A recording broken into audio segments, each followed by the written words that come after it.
Je li tačno da je Islam derogirao sve prethodne objave i sve prethodne religije? Da, apsolutno tačno. Znači, zato se Božji poslanik alejhi selatu vesselam i zove pečat svih poslanika.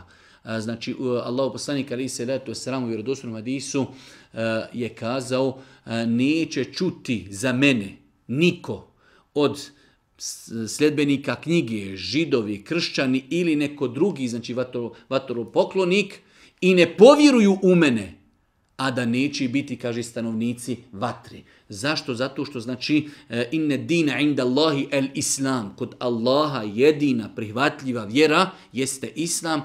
Dolaskom islama svi prethodni vjerozakoni su izbačeni iz opticaja. Znači, Allahu poslanik alejhi selatu vesselam kada je vidio da Omer radijallahu ta'ala anhu čita stranicu Tevrata, naljutio se i kazao je: Omere, da je Musa alejhi selam kojim je objavljen taj Tevrat, da je on živ, ne bi imao druge opcije osim da povjeruje ono čime sam ja došao. Tako da, znači, islam je apsolutno obaveza da u to vjerujemo, derogirao se prethodne vjerozakone.